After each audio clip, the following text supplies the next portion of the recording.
Olá, queridos, você está no ADEC TV e hoje no quadro Lições Bíblicas. Chegamos à lição de número 12, o papel da pregação no culto. O texto áureo está na segunda carta de Paulo a Timóteo, capítulo 4, versículo 2, e está escrito assim: que pregues a palavra, instes a tempo e fora de tempo, redarguas, repreendas, exortes, com toda longanimidade e doutrina. Verdade prática. Pregar a palavra de Deus é a sublime missão da igreja. É por intermédio do ministério da palavra que vidas são salvas, transformadas e edificadas. A nossa leitura bíblica em classe está na segunda carta de Paulo a Timóteo, capítulo 4, versículos de 1 a 5. E a nossa lição tem alguns objetivos. Primeiro, apresentar o ministério da palavra e seu propósito. Segundo, enfatizar a importância do ministério da palavra. E terceiro, explicitar a fundamentação do ministério da palavra. Comigo mais uma vez, superintendente, presbítero Wellington e também professor Joás. Estamos na penúltima lição deste trimestre, onde estamos falando do corpo de Cristo, origem, natureza e vocação da igreja. E aprove Deus pela loucura da pregação do evangelho salvar vidas. Paulo falou isso em 1 Coríntios 1,18. Um papel importante da igreja é a pregação da palavra. Precisa haver um preparo, precisa haver um chamado, né, presbítero Wellington? Enfim, estamos falando hoje da importância da pregação no ministério da igreja. Não é só na igreja, mas no ministério da igreja. Vamos falar um pouquinho do tema. Bem-vindos aí, professor e presbítero Wellington. Hoje a gente vê o que o comentarista aqui chama de boom da pregação, né? E assim, a gente tem visto assim, pregadores muito eloquentes, né, muito presentes nas redes sociais, na internet, e a gente não tem visto tanto isso que Paulo chama em 1 Coríntios 1, né, do 18 até o 21, de loucura da pregação. Né? Esse fator que a pregação tem de incomodar, né, de tirar do eixo quem ouve a pregação genuína, a gente não tem visto muito, infelizmente, né? E isso não diminui a importância, né, o valor, o papel da pregação genuína, muito pelo contrário, né, só torna ela mais valiosa ainda, né, porque se há uma escassez dessa pregação genuína, né, onde isso está presente, isso deve ser muito valorizado, né? É interessante aí, o professor Joás está falando e o que o pastor já fez a introdução aí, é tudo muito bonito, né? O culto pode ter toda a sua formalidade, como nós já falamos antes, mas se não tiver a palavra, então de nada adiantou aquela reunião, né? Porque Deus fala, Ele fala através da sua palavra, usa homens, né? Obviamente, para que essa palavra seja transmitida, mas se a gente tira a palavra, o culto não vai ter, né, a essência que ele precisaria ter. Vamos na nossa introdução, que nós vamos abrir um leque aí nesse comentário. A palavra-chave da nossa lição hoje é pregação. Nessa lição veremos a importância da pregação bíblica, denominada também como ministério da palavra. Nesse aspecto, para refletir a glória de Deus, a pregação precisa manter o propósito para a qual foi estabelecida, revelar Deus e educar a igreja. Por isso, podemos afirmar que o ministério da palavra é importante, pois assim a igreja é edificada e moldada pelos valores do reino. Uma igreja que a palavra de Deus não tem a primazia, tanto na ação evangelística quanto na discipuladora, é uma igreja fraca. Portanto, a natureza da pregação precisa ser bíblica e cristocêntrica. Em outras palavras, deve possuir sólidos fundamentos. Bom, aqui na nossa introdução a gente já vê a importância desse ministério que vai findar aqui na Terra, né? Isso aí é fato. Mas é através da loucura da pregação, é através da ministração da palavra que vidas são alcançadas. Ou Cristo chega ao pleno conhecimento de outras pessoas. É através da pregação, né? Se a gente vê pessoas que não conheciam a Cristo sendo alcançadas por Cristo através e por meio da pregação, né? Faz mais sentido pregar a esse público do que quase que exclusivamente para nós mesmos, né? Talvez seria uma reflexão interessante, né? O quanto da nossa pregação é evangelística, tem esse teor missionário, evangelístico, né? E o quanto dessa pregação, ainda que haja esse teor evangelístico, o quanto dela revela o caráter de Cristo, né? Mostra quem Deus é de fato e quem o pecador que está ouvindo é diante disso, né? E o que pode acontecer quando ele ouve essa pregação genuína, né? Então, são boas reflexões que a gente tem, né, nessa lição aí, e acho que muito pode ser acrescentado, né, do que a gente tem visto até aqui, né, nossa última aula aí, sobretudo, falando do culto. Eu acho interessante aqui, ele coloca logo aí na nossa introdução duas situações, né? Que ele diz o seguinte: o propósito da pregação para a qual ela foi estabelecida. Primeiro, revelar a Deus. Então Deus, vamos colocar assim, ele se esconde, né? Onde? Dentro da sua palavra. É a palavra dele que nos revela quem é o Deus com o qual nós estamos interagindo, né? E um outro ponto que ele coloca aqui: educar a igreja. Então a palavra tem esses dois sentidos, né? Um que ela revela a Deus, né? Nos mostra quem é o Deus, e ao mesmo tempo ela educa a igreja dentro da palavra. Ou seja, como é que a igreja deve andar baseado na palavra. Interessante que a pregação da palavra, ela não é só daquela forma assim, que muitos pensam, de alguém pegar um microfone e ser eloquente na pregação. O estudo bíblico também é pregação. A escola dominical também é pregação, né, professor? Tem a metodologia de ensino, também é pregação. A transmissão do pai para o filho também é pregação. Uma vida de quem buscou a palavra, entendeu e aplicou ela na sua própria vida, né? Uma vida vivida diante de Deus também é uma pregação muito eloquente, né? Por sinal. Um bom louvor baseado na palavra de Deus também é uma pregação. E a pessoa que se envolve, né, com estudo bíblico, escola dominical, dificilmente ele vai ser levado por ventos de doutrinas, né? Assim, qualquer coisa vai tirá-lo da comunhão, enfim, porque ele vai estar embasado, né, em cima da verdade, que é a palavra, e ele aprendeu e foi educado, né, ou seja, ele foi ensinado dentro dessa palavra. A base é forte. A base é forte. Vamos lá. Ministério da Palavra e seu propósito é o capítulo 1º, depois o capítulo 2º, o Ministério da Palavra e a sua importância. Nós vamos trabalhar esse tema e depois nós vamos concluir com o capítulo 3º, o Ministério da Palavra e sua fundamentação. Então nós vamos trabalhar 3 tópicos aí. O primeiro subtópico é a pregação como proclamação, o casamento emblemático de Lídia, o caso emblemático de Lídia e depois a pregação como instrução. Eu vou ler 3 parágrafos aqui e a gente comenta o capítulo como um todo. O propósito mais sublime do Ministério da Palavra está no fato de ele revelar Deus às pessoas. Frequentemente as Escrituras se referem a esse aspecto da pregação como sendo uma proclamação. O verbo grego kerissou, traduzido como proclamar, é usado nesse sentido em vários textos do Novo Testamento. Então a gente vê aí a importância da proclamação, da pregação. Nesse aspecto, a pregação tem o propósito de revelar Deus às pessoas. 2. O caso emblemático de Lídia, está em Atos 16:14.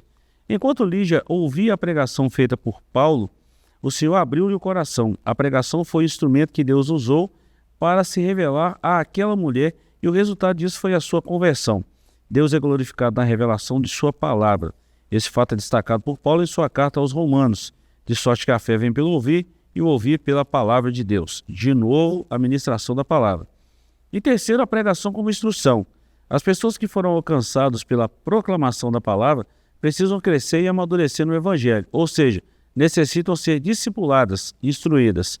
É significativo o fato de que o ministério de Jesus tem o ensino como um dos fundamentos e percorria Jesus toda a Galileia ensinando nas suas sinagogas.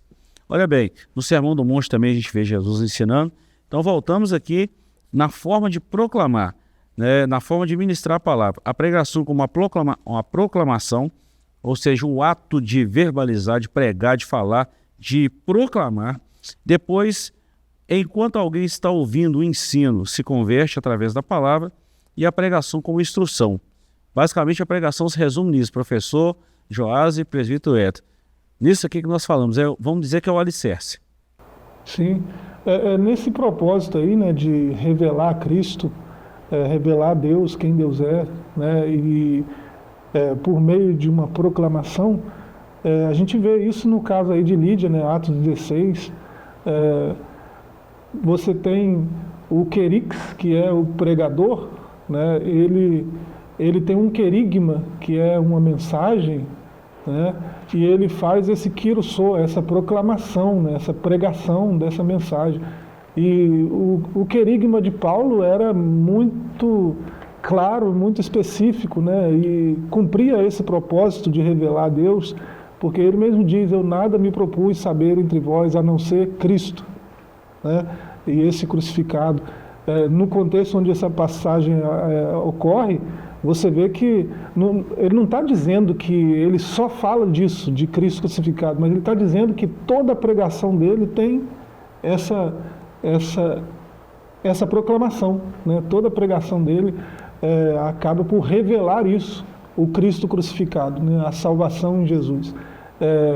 Tanto que Lídia, né, uma importante mercadora aí, né, vendia um tecido raríssimo naquela época, né, então era uma pessoa de muitas posses, né, muita riqueza, prosperidade material, e ela veio a conhecer a Cristo e se entregar a Cristo pela proclamação, né, da mensagem que Paulo, o pregador, tinha levado.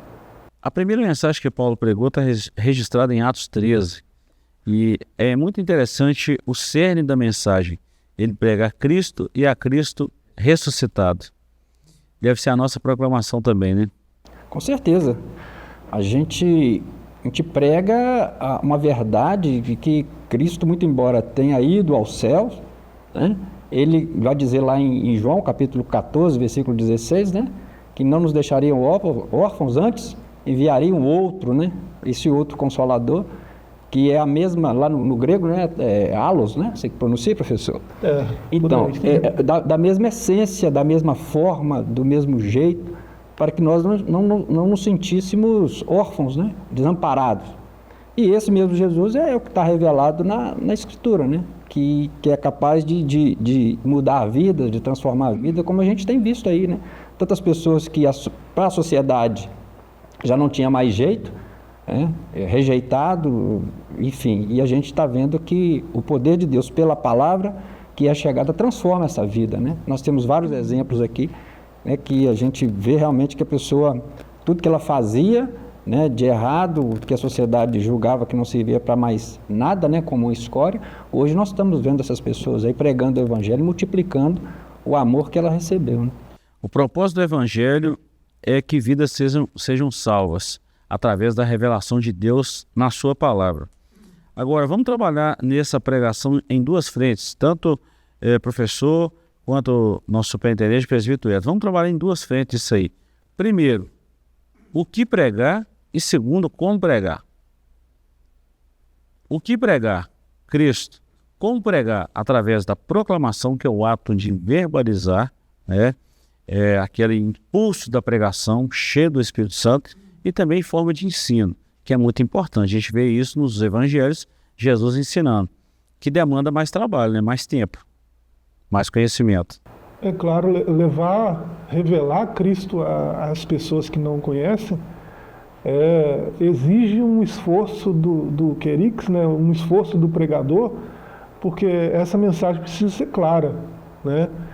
E hoje a carência maior, né, não é levar Jesus, né, é levar o Jesus bíblico, né, porque se você perguntar a alguém se alguém conhece Jesus, é muito raro no nosso contexto aqui, né, isso não é verdade em outros lugares, mas aqui no nosso contexto é muito raro alguém dizer que não conhece, que nunca ouviu falar de Jesus, né, mas se você investigar com mais cuidado, você vai ver muito rapidamente que talvez esse Jesus que a pessoa está dizendo que conhece não é o mesmo que você conhece, né? Então, qual Jesus, né, que eu estou pregando? Isso é importante, né? Um pregador deve ter isso muito claro na sua mente e na sua proclamação, né? O Jesus bíblico.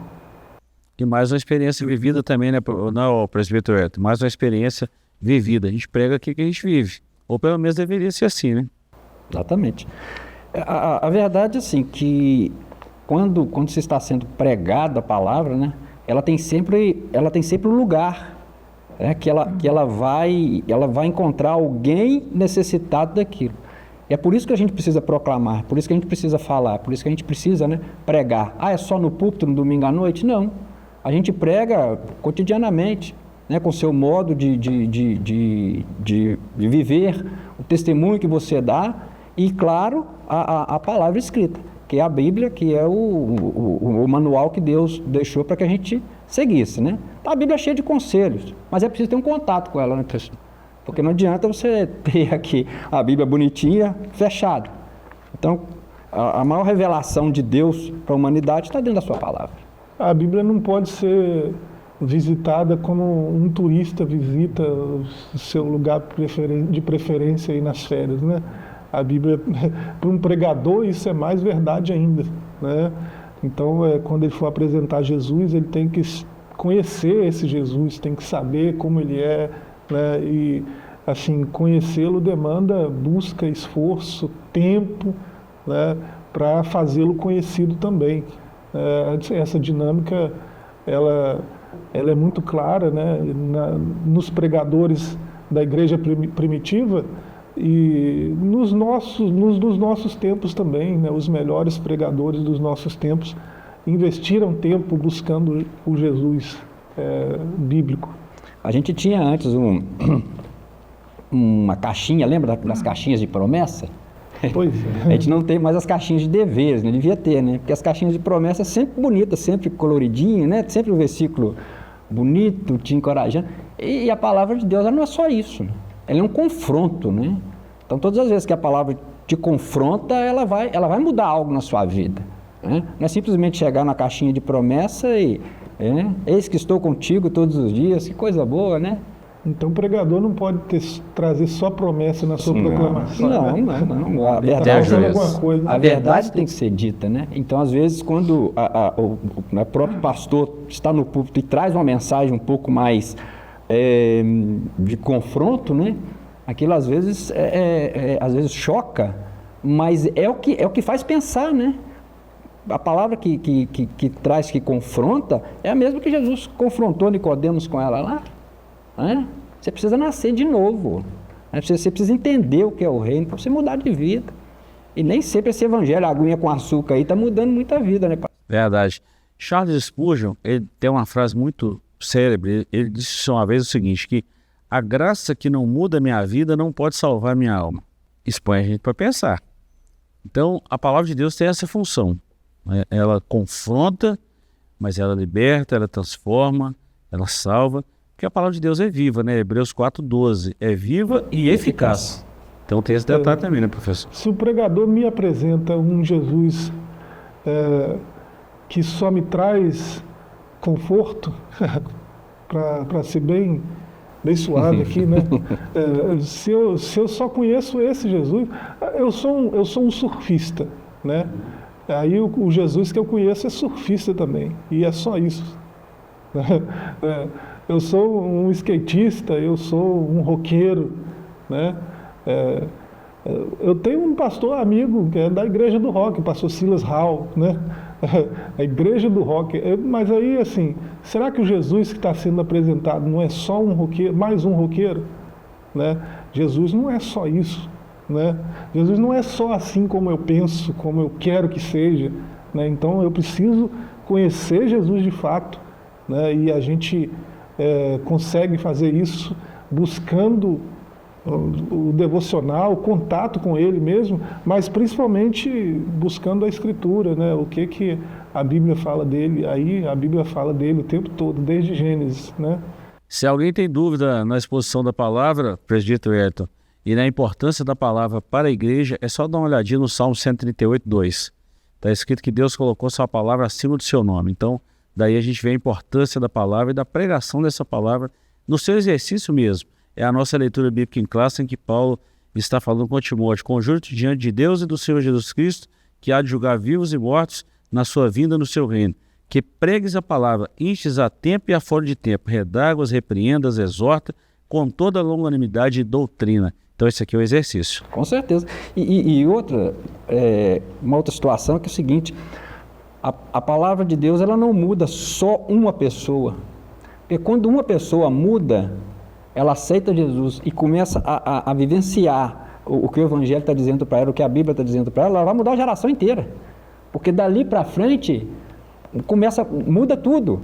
Né? Tudo que ela trouxe até ali de ruim, tudo que ela trouxe até ali, que ela entregou para Jesus naquele momento ali, dali para frente a família dele vai ser outra, as atitudes dele serão outras. Quer dizer, vai mudar toda uma geração que virá pela frente, né? Verdade. Dá uma segurada aí, professor e presbítero Hélio, nós vamos fazer um pequeno intervalo, voltamos já já com a segunda parte dessa lição maravilhosa. Hoje nós estamos falando sobre o papel da pregação no culto. Culto sem pregação, dificilmente nós podemos chamar de culto. Voltamos já já.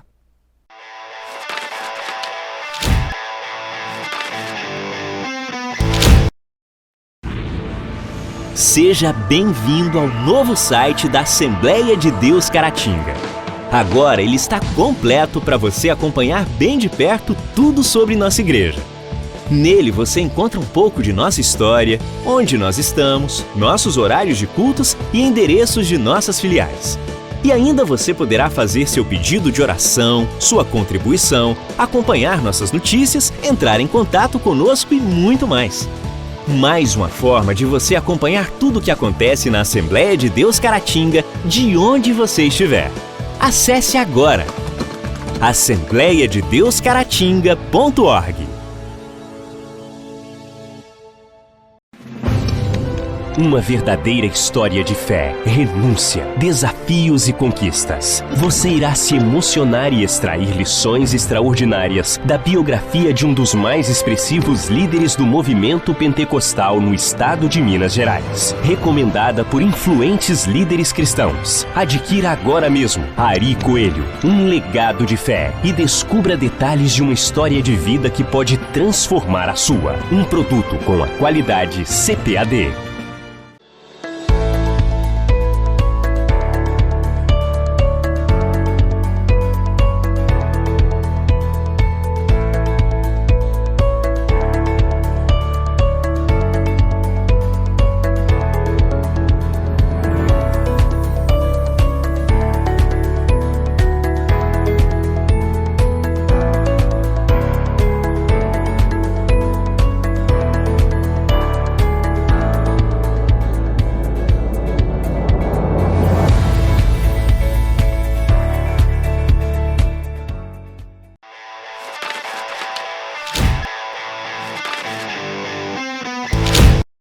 Estamos de volta com o seu ADEC TV e hoje nós estamos no quadro de lições bíblicas. Estamos falando hoje da lição de número 12, que estudaremos no próximo domingo, o papel da pregação no culto. Recapitulando aqui, superintendente Wellington, presbítero Wellington e também professor Joás.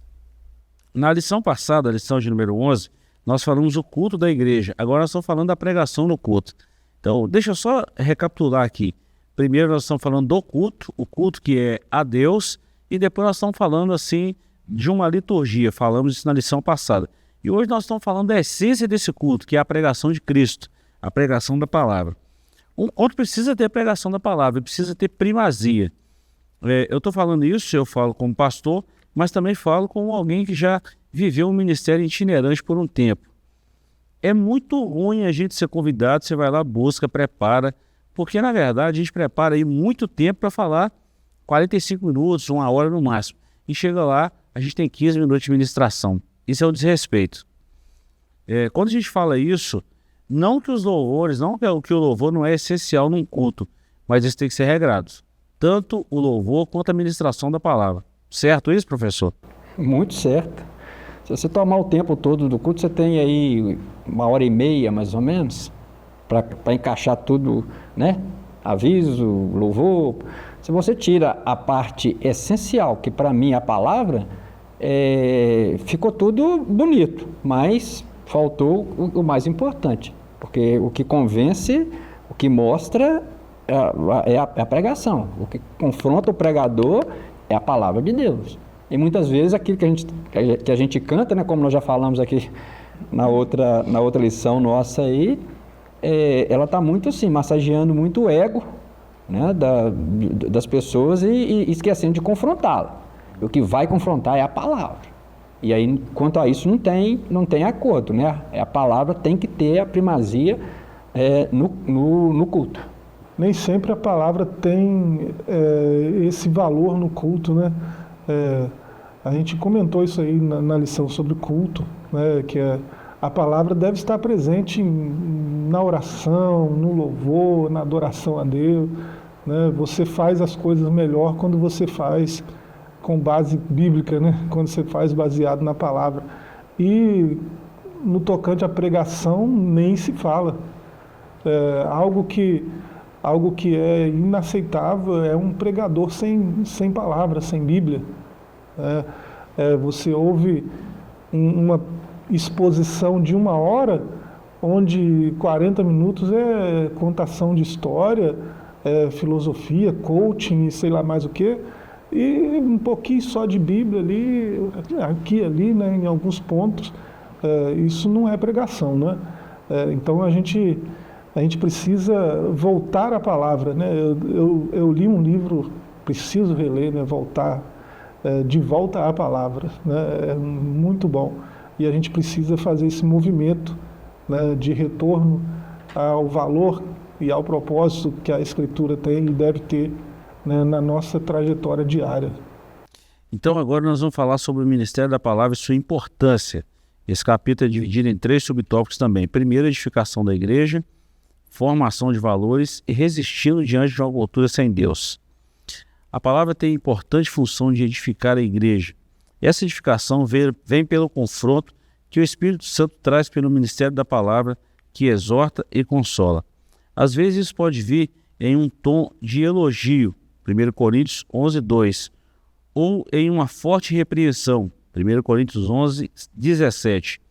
O termo grego paraklesis, traduzido como exortar e consolar, significa um chamado para ajudar e encorajar. Ele ocorre com muita frequência no Novo Testamento, sendo a maioria das vezes no contexto da igreja. Assim a gente vê Paulo solicitando a Timóteo para ler, ensinar, exortar e tantas outras coisas aí juntos aí. Formação de valores. Primeiro, a palavra tem a função de edificar. Vamos falar um pouquinho disso aqui, depois a gente entra nesse tópico 2 aqui da formação de valores. A edificação, imagina a gente pegando uma base pronta, superintendente Wellington, e a gente vai edificar um prédio em cima daquela base. A base é forte, mas se a edificação não seguir os mesmos parâmetros da base, que edificação vai ser essa? Exatamente. Viu quantas vezes nós falamos em edificar aqui, até agora, né? Em cima de que está sendo edificado? Que base que é que está sustentando isso? Quer acabar com a igreja? Tira a palavra. Eu já vi isso acontecer há muitos anos. E eu vi que uma determinada denominação, que ela foi tirando a palavra, e ela acabou hoje dividida em várias dividiu-se entre eles mesmo. Por quê? Porque o fundamento estava feito, mas o que foi edificado em cima dele? Então, que material que foi usado? Tirando a palavra, você tira o confronto, você tira a voz de Deus, porque Deus se manifesta e fala através da sua palavra. Então, querendo acabar com a igreja, professor, tira a palavra. A base continua, né? Mas a edificação vai ser desmoronada. Tudo que alguém precisa para crescer, encontra na Escritura, na palavra de Deus. E a pregação tem esse papel de trazer isso à tona, né? Para crescer, você não precisa só de encorajamento, você precisa de encorajamento, você precisa de confronto, você precisa de conforto também, você precisa de um monte de coisa, né? Um adubo, uma rega, né? Você precisa de uma série de fatores para continuar crescendo. E a Escritura é que traz essas coisas que são necessárias para o crescimento, tanto do indivíduo quanto da comunidade. É bom lembrar disso. Outro importante lembrete aqui é a formação de valores. A pregação é um importante instrumento para a formação de uma consciência cristã. A guerra cultural travada nos últimos anos contra a fé cristã mostrou a necessidade de a igreja firmar cada vez mais os seus valores. Isso, contudo, só pode acontecer de forma eficaz por meio da formação de uma consciência cristã fundamentalmente bíblica. Isso significa que a igreja precisa mostrar de forma bem didática a sua forma de pensar, crer, agir, ou seja, é preciso definir sua cosmovisão, isto é, sua visão de mundo, uma visão que seja diferente à da cultura secular. Esta, por sua vez, sempre se mostrou hostil ao povo de Deus. Do contrário, não seremos capazes de resistir à inversão de valores por ela disseminada. Eu vou resumir tudo isso aqui que eu li numa frase que o Edson falou aqui agora há pouco. Tirou a palavra de Deus, a construção é desmoronada. A base continua, porque a base... ninguém pode lançar outro fundamento. Não pode, mas a construção em si, ela vai ser desmoronada. E esses valores aí estão gritantes, viu?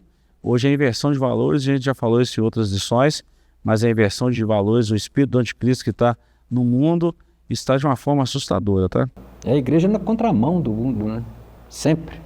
O Brasil é um caso à parte, né? Nós somos o povo mais ansioso do mundo, né? Desde 2017 a OMS já colocava a gente nessa liderança e isso não mudou desde então.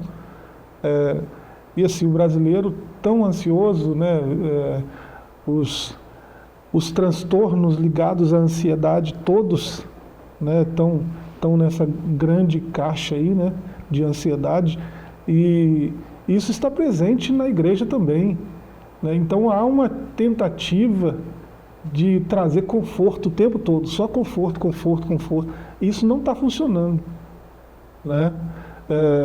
Não é assim que se lida com as questões humanas, né? A Bíblia dá o tom, a Bíblia, a Escritura, né? Porque o Criador, né, conhece a máquina, então ele disse como ela tem que funcionar.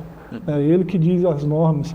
E está tudo expresso aí nesse livro, né? Então, se um pregador for eficiente no seu ofício, né, ele vai trazer, sim, consolo, conforto, mas vai trazer correção, né? Tem a aguinha fresca sobre a planta, mas também tem a poda. E a poda. Né? Que é necessário. E aí, isso vai trazer uma evolução, um crescimento que é natural. Quando Paulo está falando lá ao Timóteo, né, porque ele diz assim que a palavra é apta, né, também para exortar, e muitas vezes essa palavra ela tem, para muitos, um sentido pejorativo, né? Quer dizer, é só chamar atenção com rigidez, e não é isso. A palavra exortar aqui, ela não tem essa conotação sempre de... hoje bateu muito. Né? Não, Chicote. Chicote. Não é isso, né? Não é exortar isso. é chamar atenção para algo que tá errado. Eu estou te exortando, estou te alertando, estou te chamando a atenção para você prestar atenção naquilo que realmente é necessário, né? A verdade, a palavra exortar aqui, ela tem uma conotação de encorajar. Exatamente. E encorajamento é assim, você está no erro, se você ficar assim, você vai para o inferno. Mostrar isso aí. Mas Deus tem um caminho melhor para você. Isso é encorajar. É por isso que coach não tem autoridade para direcionar a igreja, né? Não tem.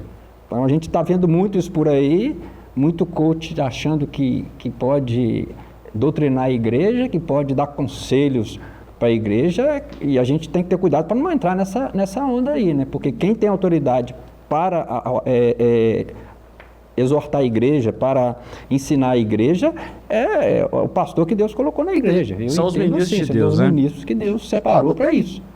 Nada contra a profissão, nada contra. Agrega alguma coisa, agrega muito. Mas essa função espiritual, Deus chamou alguns para isso. A verdade é essa, né, professor? Deus chamou pessoas para isso, Deus chamou liderança para isso. E não pode inverter valores, não. Sobre essa formação de valores aqui, hoje nós temos uma divergência doutrinária terrível. A cultura do mundo, essa resistência em relação à palavra de Deus, a atualização da Bíblia, igual já sugeriram aí, e estão tentando menosprezar a importância da Bíblia, o peso da palavra de Deus. Só que isso não muda não, tá?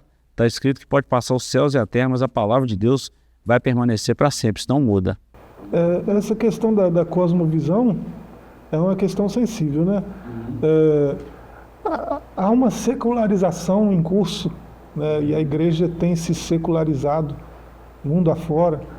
E assim, a fórmula para lidar com isso está no retorno à verdade de Deus, à verdade da palavra, da Escritura, né? Havendo promoção desse retorno, nós estabeleceremos novamente as bases morais, né? As bases que sempre levaram a igreja ao crescimento até aqui, né? Então, é só questão de uma mudança de foco, né? Essa coisa de querer agradar o tempo todo, de não querer perder ninguém, né? De querer agradar a todos, isso não prospera, isso não leva ao crescimento, né? Isso pode levar ao inchamento, né? Crescimento é outra coisa. Então a gente precisa de uma cosmovisão cristã. E sem contar uma geração muito fraca que estamos formando ultimamente, que não aguenta uma correção. Não estão acostumados a ouvir o não. Isso é duro falar, mas aí a gente fala no contexto geral. A geração que está sendo formada agora não está preparada para uma repreensão, para uma correção, para uma exortação, e não estão preparados para ouvir a palavrinha não. E sobre cosmovisão, né, a CPAD tem um livraço, né, da Nancy Pierce. Teve no Brasil ano passado, né? Ela teve num congresso aí da EBD mesmo. Verdade Absoluta. Muito boa. Sobre cosmovisão cristã é obrigação, né, é leitura obrigatória. Pregadores todos deveriam ter esse tipo de coisa na estante, né? É um livro muito bom, muito bom. Bom, nosso tempo está chegando ao final ali, presbítero Edson, mas resistindo diante da cultura sem Deus. Não vou ler esse texto aqui, mas já falamos muita coisa sobre isso. Só se resiste o que se faz frente na resistência dessa cultura sem Deus, desse mundo malvado que nós estamos vivendo, só com a aplicação da palavra de Deus. A palavra de Deus é o escudo e broquel, ou seja, cria uma proteção. E muita aí vai falar assim, mas a igreja é muito taxativa nisso aí, é muito fechada. Não, nós estamos falando que é seguro para a igreja. É isso aí. Sem ofender ninguém, mas se alguém se sentir ofendido por isso, é a palavra que tem essa ação de confrontar, né? Então a gente precisa entender isso aí. Vamos para o capítulo 3 aqui e a gente encerra o Ministério da Palavra e sua fundamentação. 2 tópicos aqui, também não vou ler, nós já falamos muito sobre isso, mas a mensagem deve ser cristocêntrica e deve ser bíblica. Vamos falar um pouquinho disso aqui? A mensagem cristocêntrica é urgente, né? Tem gente colocando outras coisas no centro, né? Da adoração, no centro do culto, no centro da pregação, né? E geralmente é homem no centro, né? Um pregador aí chegou a dizer isso no passado, bem recente, né? Que é você que é o centro de Deus, né? Você que é o centro do Evangelho. Então você está sempre no centro, e isso não é verdade, né? Não pelo que a gente lê na Bíblia, né? A Bíblia é a verdade, porque ela saiu da boca de Deus, né? Então a gente tem essa confiança de que tudo que está escrito para a nossa exortação, para o nosso crescimento, né? E assim, esse tipo de discurso, né, que coloca o homem no centro de tudo, é um discurso antibíblico e até satânico, né? A gente pode dizer isso com muita segurança. Nas palavras do apóstolo Paulo, né? Se alguém, mesmo eu, ou um anjo de luz, eu, Paulo, aparecer aí no meio de vocês, ou um anjo de luz trazendo outro evangelho, né, que seja anátema. Esse tipo de discurso é anátema.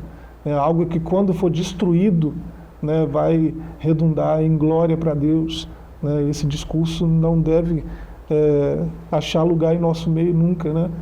Então, voltemos a colocar Cristo no centro, né?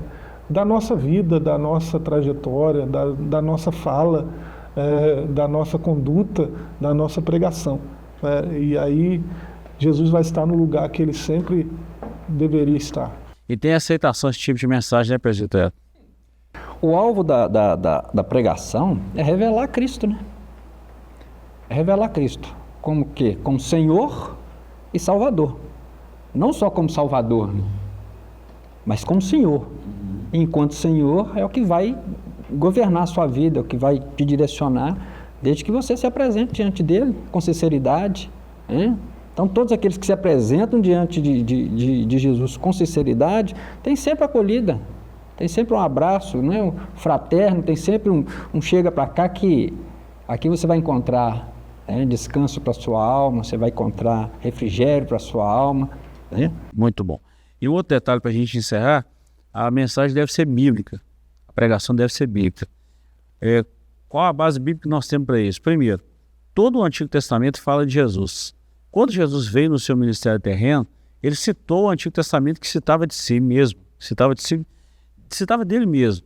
Então a nossa pregação hoje deve ser cristocêntrica e deve ter embasamento bíblico. Eu não posso vir pregar no achismo. Eu acho que era isso. Um determinado dia eu vi numa mensagem aí um pregador falando que Jesus tinha a orelha furada, ele era considerado como escravo. Então não conhece cultura, não conhece nada, começa com as invencionices e daí a pouco um monte de heresia é pregado por aí. Por isso que precisa ter um embasamento bíblico, né, professor? Você encontra a verdade sobre a pessoa de Cristo em toda a Escritura, né? O que você vê aí no Antigo Testamento não é velho, é só antigo, né?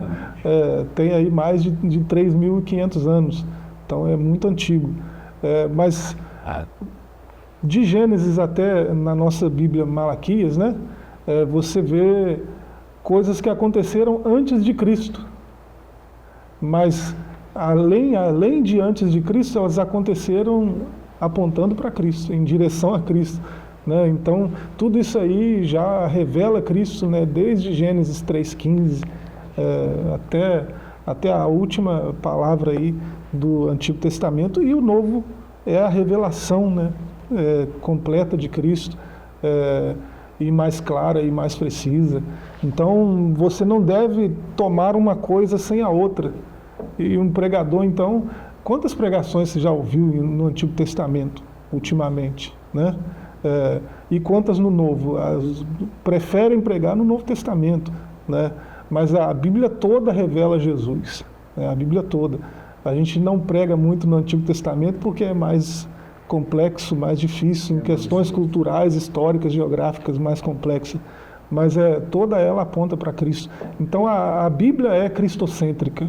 Então a nossa mensagem também deve ser bíblica e cristocêntrica. Isso aí. Encerrando, professor, das considerações. O evangelho que tira de cena a cruz, né? Ele precisa ser revisto. Bom. O evangelho que tira a cruz, ele precisa ser revisto.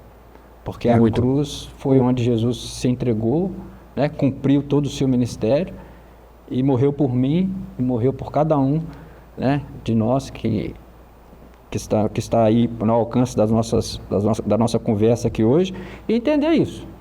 O evangelho sem cruz, ele pode ser tudo, menos o evangelho. E a cruz é que aponta para Cristo.